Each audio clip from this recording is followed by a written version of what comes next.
Pada 14 Agustus 1945, sekitar pukul 13.30, Sultan Syahrir sedang berada di ruang kerja. Dia sedang menulis sesuatu dan mendengarkan radio. Ya pendengar setia, kami kembali lagi dalam kabar Anda. Berita utama, Jepang telah menyerang tanpa syarat kepada sekutu.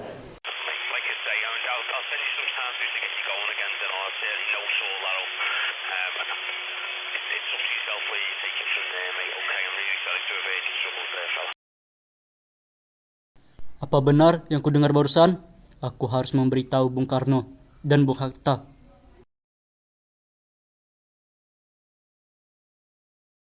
Setelah mendengar berita kekalahan Jepang, Sultan Syahrir segera pergi ke rumah Muhammad Hatta untuk memberitahukan berita ini. Assalamualaikum. Waalaikumsalam. Silakan masuk Syahrir. Maaf rumah saya begitu sederhana. Tidak apa. Silakan duduk. Terima kasih, Bung Hatta. Bagaimana soal kemerdekaan kita, Bung?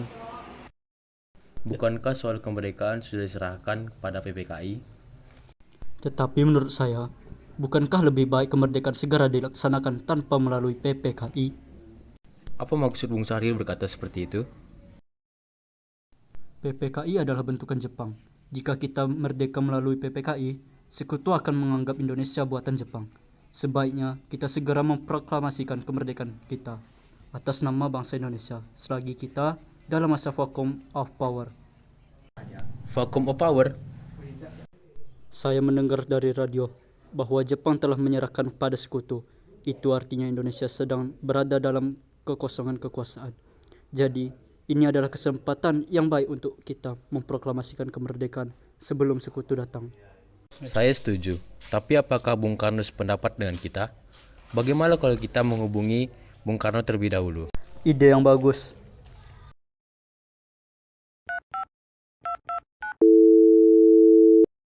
Assalamualaikum. Waalaikumsalam. Ada apa, Bung Hatta? Apakah saya dan Syahrir boleh datang ke rumah Bung Karno guna membahas kemerdekaan kita? Tentu saja, saya tunggu kedatangan Anda. Terima kasih. Assalamualaikum. Waalaikumsalam. Mari kita berangkat. Mari. Sultan Syahrir dan Muhammad Hatta menemui Soekarno di rumahnya untuk memberitahukan tentang kekalahan Jepang. Syahrir mendesak untuk mempercepat proklamasi, tetapi Bung Karno menolak. Assalamualaikum. Waalaikumsalam. Silahkan masuk. Terima kasih. Duduklah. Mengapa kalian datang kemarin? Ada masalah apa? Ada berita penting yang akan disampaikan Syahrir. Berita apakah itu, Syahrir? Saya dengar Jepang telah menyerah pada sekutu. Bagaimana jika kesepakatan ini kita gunakan untuk memproklamasikan kemerdekaan agar Indonesia memiliki kepemimpinan yang baru? Saya tidak berhak bertindak sendiri. Semua itu hak PPKI. Alangkah janggal bila saya mengucapkan kemerdekaan tanpa melalui PPKI yang saya ketahui. Tapi Bung, Maafkan saya, Syahrir, tapi kita memang tidak boleh gegabah. baiklah. Kalau begitu kami permisi. Mari Bung Hatta. Mari. 15 Agustus 1945, pada jam 10 di rumah Bung Karno, berkumpullah golongan muda yang dipimpin oleh Wikana, Sukarni, Darwis, dan Chairul Saleh. Mereka mendesak Bung Karno untuk segera memproklamasikan kemerdekaan Indonesia. Ayo Bung, malam ini juga kibarkan revolusi. Kita harus segera merebut kekuasaan, Bung. Kami siap mempertaruhkan jiwa kami, Bung. Jika Bung Karno tidak bertindak cepat, maka akan ada pertumpahan darah dan pembunuhan besar-besaran esok hari.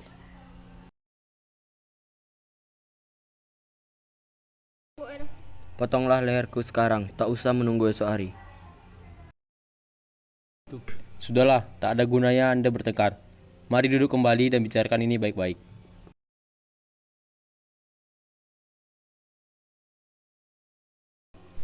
Saya hanya mengingatkan, Bung, jika kemerdekaan Indonesia tidak dilakukan malam ini, besok rakyat akan membunuh orang-orang yang dicurigai sebagai pro-Belanda seperti orang-orang Ambon. Wikana benar, Bung.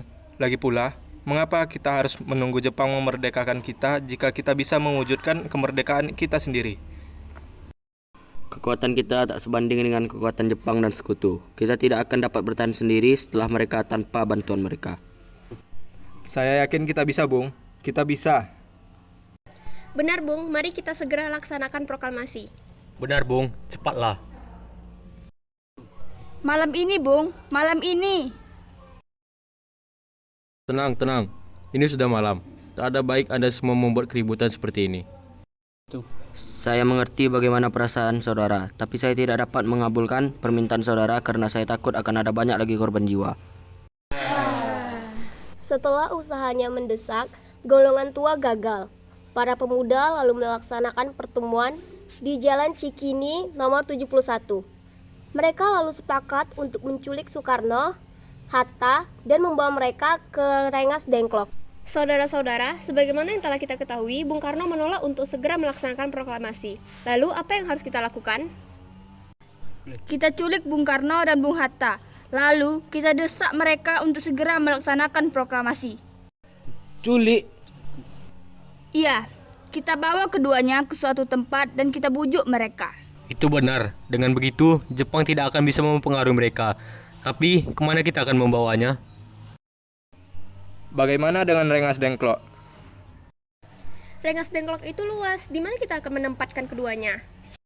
Saya akan menghubungi Sudancho Subeno untuk hal ini. Assalamualaikum.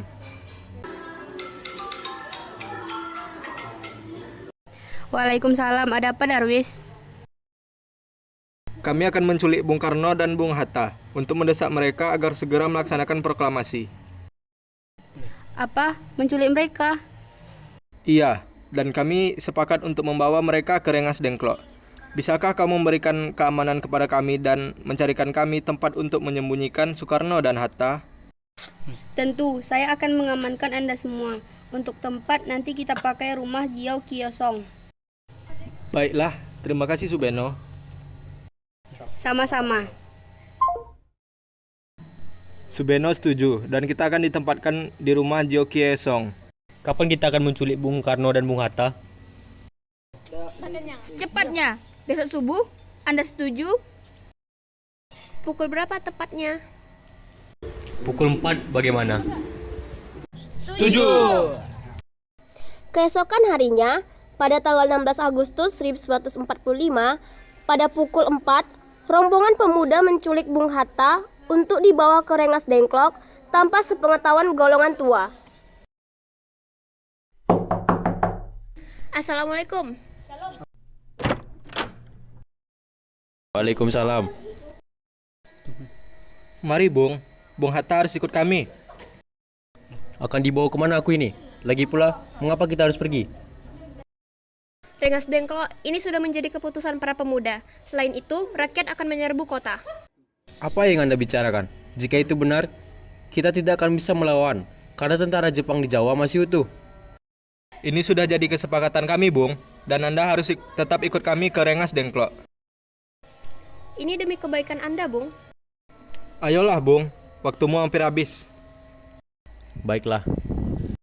Rombongan pemuda juga menculik Soekarno.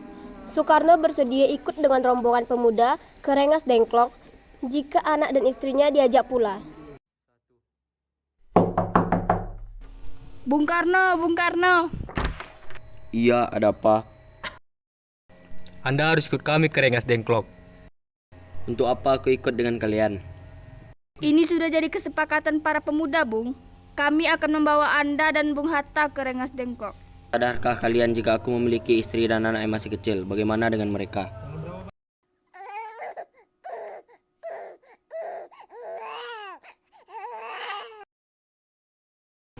Ada apa ini? Mengapa banyak orang? Guntur sangat takut mendengar suara kalian. Nimas, pemuda-pemuda ini akan membawaku dan Hatta ke Rengas Dengklok. Untuk apa, Kang Mas? untuk menjatuhkan Bung Karno dan Bung Hatta dari pengaruh Jepang, Bu. Lalu bagaimana denganku dan Guntur? Kalian akan meninggalkan kami? Benar, aku tidak mau berpisah dengan istri dan anakku. Jika kalian membawaku, kalian juga harus membawa mereka. Baiklah, Bung. Kami akan membawa Anda dan anak istri Anda. Tetapi kita harus pergi sekarang. Baiklah. Rombongan pemuda yang membawa Soekarno dan Hatta tiba di Rengas Dengklok. Bung Hatta telah sampai terlebih dahulu sebelum Bung Karno. Keduanya dibawa ke sebuah ruangan di dalam rumah Jiao Kiesong. Sebenarnya apa mau kalian sehingga aku dibawa kemari? Kami ingin Anda dan Bung Karno segera melaksanakan proklamasi. Bung Karno? Hatta, ternyata kau sudah di sini. Ya, mereka membawaku kemari. Mereka membawa Fatma dan Guntur juga. Iya Hatta, benar. Sukarni, ada apa sebenarnya? Begini Bung, kami ingin Anda berdua segera memproklamasikan kemerdekaan kita. Jepang sudah menyerah Bung, ini saat yang tepat untuk kita memproklamasikan kemerdekaan Indonesia. Mengapa kau begitu mudah percaya kabar itu, Karni? Jepang pasti akan memerdekakan kita, tapi bukan sekarang. Saya tidak setuju dengan itu, Bung. Kami para pemuda ingin kemerdekaan atas jeripayah kami sendiri, bukan karena hadiah dari Jepang. Itu benar Bung, bila kita merdeka atas hadiah Jepang, maka kita adalah bentukan Jepang. Kita bisa dijajah lagi Bung. Ada apa, Saleh? Mengapa kau terengah-engah seperti itu? Ada Mr. Subarjo, dia memaksa masuk ingin menjemput Bung Karno. Baiklah, aku akan keluar untuk menemuinya. Wikana, bisakah aku menemui Soekarno dan Hatta? Untuk apa Anda ingin bertemu mereka, Bung? Rapat PPKI batal karena mereka tak ada, jadi aku kemari ingin menjemput mereka. Tidak bisa, Anda tidak berhak membawa pulang mereka, Bung. Mengapa? Karena kami para pemuda sudah sepakat untuk mendesak mereka agar segera memproklamasikan kemerdekaan. Kalau begitu, izinkan aku menemui mereka terlebih dahulu. Baiklah, mari masuk.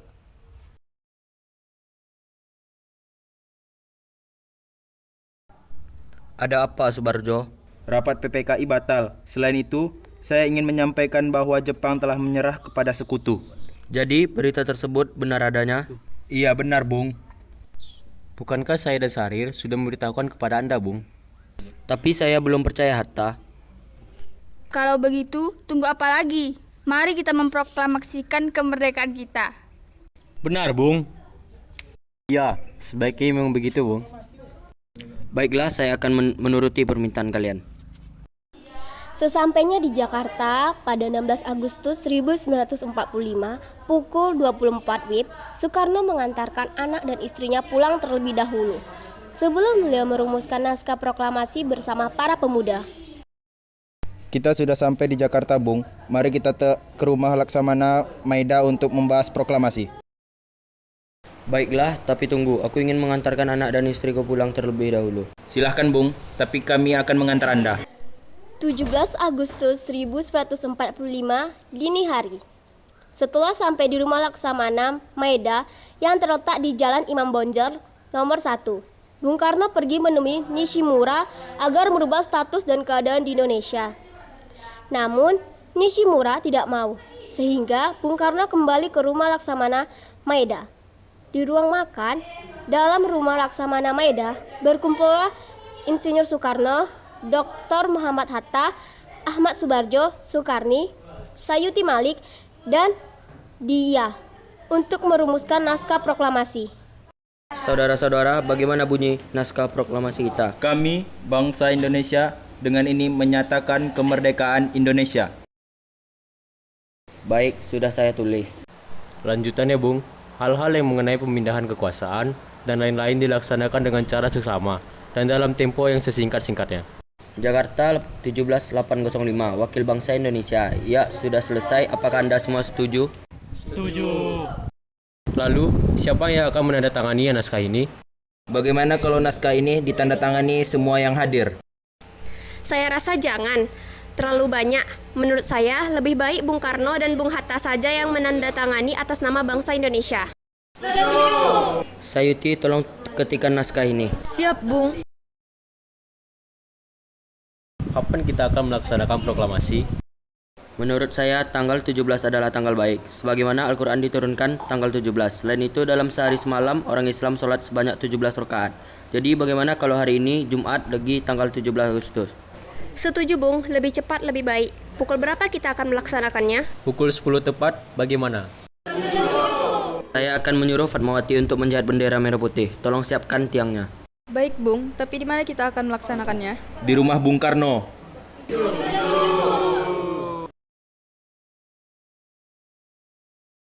Ini naskahnya, Bung. Silahkan ditanda tangani. Baiklah. Ya, tolong perbanyak naskah ini dan sebarkan ke seluruh Indonesia. Siap, Bung.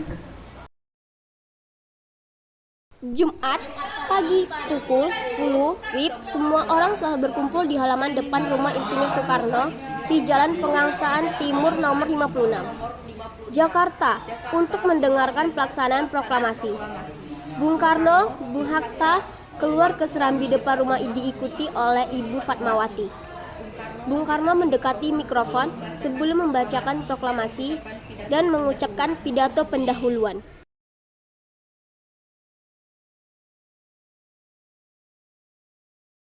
Saudara-saudara sekalian, saya telah meminta saudara-saudara hadir di sini untuk menyaksikan suatu peristiwa maha penting dalam sejarah bangsa kita. Berpuluh-puluh tahun kita bangsa Indonesia berjuang untuk kemerdekaan tanah air kita. Bahkan telah beratus-ratus tahun gelombang aksi kita untuk mencapai kemerdekaan itu ada naiknya dan ada turunnya. Tetapi jiwa kita tetap menuju ke arah cita-cita. Juga di zaman Jepang ini tampaknya kita menyadarkan diri kepada mereka. Tetapi pada hakikatnya kita tetap menyusun tenaga kita sendiri. Tetapi kita percaya pada kekuatan sendiri. Sekarang tibalah saatnya kita benar-benar mengambil nasib bangsa dan nasib tanah air kita dalam dengan tangan kiri sendiri. Hanya bangsa yang berani mengambil nasib dalam tangannya sendiri kan dapat berdiri dengan kuatnya. Maka kami tadi malam telah mengadakan musyawarah dengan permuka-muka rakyat Indonesia. Permusyawaratan ini telah seia sekata berpendapat bahwa sekaranglah datang waktunya untuk menyatakan kemerdekaan kita. Saudara-saudara, dengan ini kami menyatakan kebulatan tekad itu. Dengarkanlah proklamasi kami.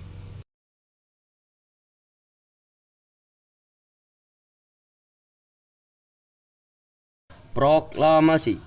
Kami, bangsa Indonesia, dengan ini menyatakan kemerdekaan Indonesia. Hal-hal yang mengenai pemindahan kekuasaan dan lain-lain diselenggarakan dengan cara seksama dan dalam tempo yang sesingkat-singkatnya. Demikianlah saudara-saudara, kita sekarang telah merdeka. Tidak ada satu ikatan lagi yang mengikat tanah air kita dan bangsa kita. Mulai saat ini kita menyusun negara kita, negara merdeka, negara Republik Indonesia merdeka, kekal dan abadi. Insya Allah Tuhan memberkati kemerdekaan kita ini.